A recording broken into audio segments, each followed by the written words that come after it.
Hello, ladies and gentlemen, and welcome back. We're looking at Lesson 7, Operations with Radicals, Day 2. We're looking at workbook page 54, and we'll be moving on to workbook page 55. Okay, so let's see what we have here. Recall from last day. We're taking a look at multiplying, and you'll notice that we have mixed radicals here. They are in lowest mixed form. They're mixed radicals because they have a whole number part and they have a radical part. This says 2 root 3's, which would be a root 3 plus another root 3. And this would be 5 root 6's. And so when we go to multiply them, we know that this could be, I'm not going to do this again, but it could be written like this. Order of multiplication does not matter, so I could put those two together and those two together. We know that 2 times 5 is 10. We know that the product of two radicals is equal to the radical of a product.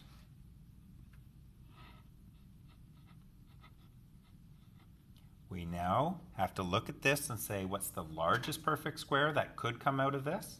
If it's larger than 1, then we have to reduce it. And it is. There's a 9 times 2. Looks like the ink in this pen is having a hard time flowing. Grab another one. Okay. Now we know that the radical of a product is equal to the product of the radicals. This is a perfect square. 10 times 3 is 30. Now, that was an awful lot of steps to do this. I'm going to grab a piece of paper, because this is the way I'm going to do it from now on. I'm going to say 2 times 5 is 10, root 3 and root 6 is root 18. That's 9 times 3. The 9 comes out as a 3, so it's going to be 30 root 2. And I said 9 times 3. I was lying. It's 9 times 2. But I fixed it. And same answer, but yeah, a heck of a lot less steps. So this is a concept. This is what I'm thinking all the time. That's what I'm going to write, and I'm going to be done. Okay, so the distributive property. I was talking about my daughter about this last night, and she's in grade 9. And the idea of the distributive property we decided was we wanted to rename it. We wanted to call it the fairness property. It's the idea of being fair. So we're going to take this root 2, and we're going to be fair, and we're going to distribute it. We're going to spread it out amongst the masses. We're going to give a root 2 to the root 3, and we're going to give a root 2 to the 5 root 2. So what this is one term, this is one term, and we're taking that root 2 and we're distributing it. We're rolling it out. We're handing it out to the other two terms. So what we're going to have here is root 2 times root 3, which is root 6. We have root 2 times 5 times root 2, which is negative 5 root 4. Largest perfect square that goes into this is 1. Largest perfect square that goes into this is 2. I wouldn't write this again. I would simply do my final answer from now on. Root 6 minus 10. And that's it. It looks weird, but that's what it is, and we have to live with it. I wouldn't write this step. I just did it so you could see it. And I probably wouldn't have even done root 4. I would have done root 2 times root 2 is root 2 squared. Now think about that. Root 2 squareds. We've already talked in class that the square root and the squareds are opposite operations, leaving us with just 2, which is that 2. Okay, over here. So we're going to distribute this term into both these terms. So it's going to be 6 root 12, and it's going to be minus 3 root 20. Because we distribute. They also called it the rainbow rule or something silly back then. All right, so I'm looking at that, and I notice that 12 has a perfect square of 4 in it. So it'll be 4 times 3. The 4 comes out as a 2. The 2 interacts with the 6 to give me 12 root 3. 20 is 5 times 4. The 4 is the perfect square. It's going to come out as a 2 to give me 6 root 5. I don't have to do this, but I notice that there's a common multiple of 6.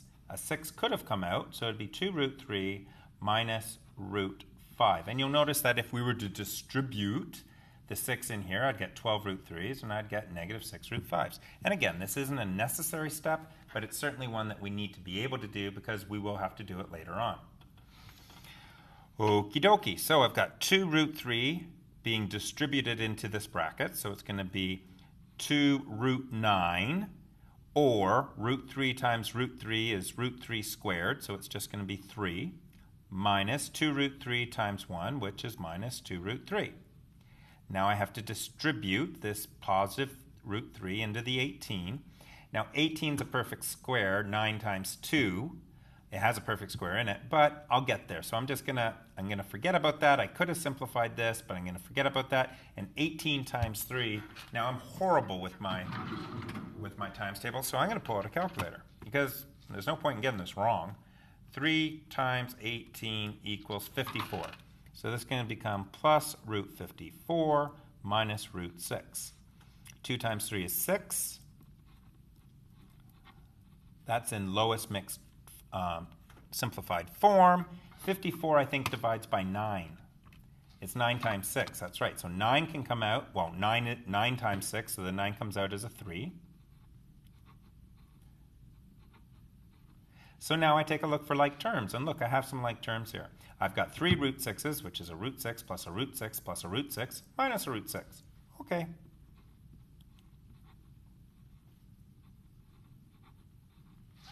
Now certainly this doesn't have to happen, but if you look at all 3 terms, we can think of all 3 terms being in one group like that.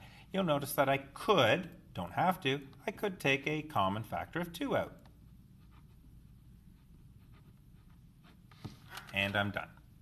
Now, unfortunately, I seem to be moving into this area here. So to keep things clear, maybe what I'll do is I'll grab another color so that the two don't sort of meld into each other. How do you feel about red, kids? Red should be all right.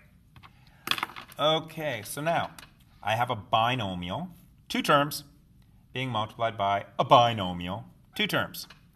The distributive property is the concept of being fair. So these 2 terms have to go to this guy, and these 2 terms have to go to that guy, which means then he has to go to him, and he has to go to him, and he has to go to him, and he has to go to him.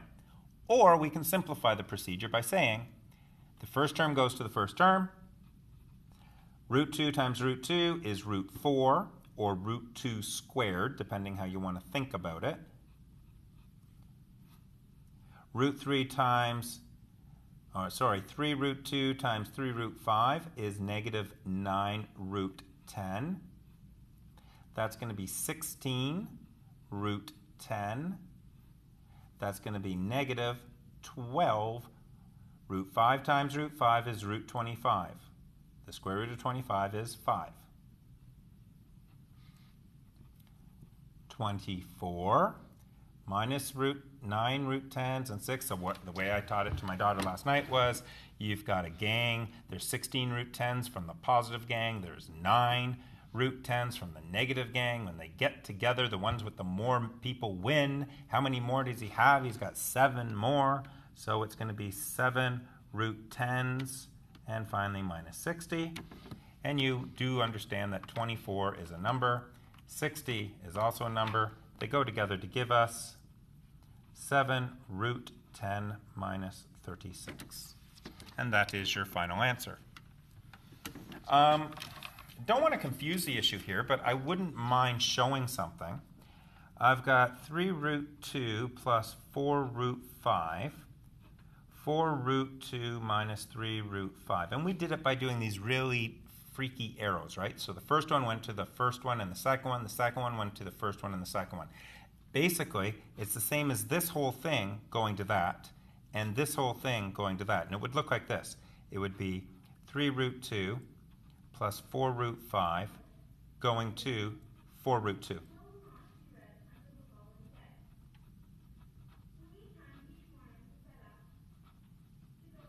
There you go.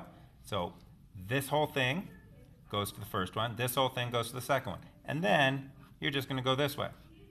So this one gets multiplied by this one gets multiplied by that one, and this one gets multiplied by that one and that one, which is the same thing that we did here.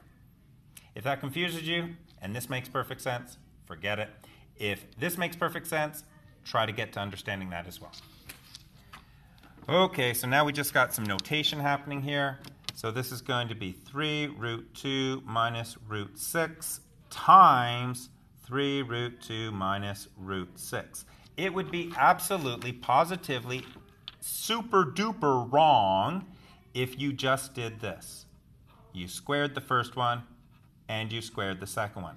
Let me give you an example of why that would be so wrong. Maybe if I took 5 minus 3 and squared it.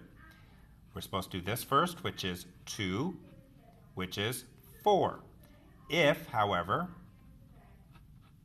I took that to there and that to there, I would get 16. Obviously, not the same. Okie dokie. So, oh, by the way, you're in grade 11, which means you spent some time in grade 10 learning this. Okay, you know you can't do that because what you need to do, and you get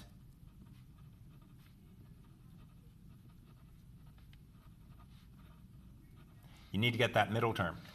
Okay, so you've already seen this in grade 11, so that's good, or grade 10.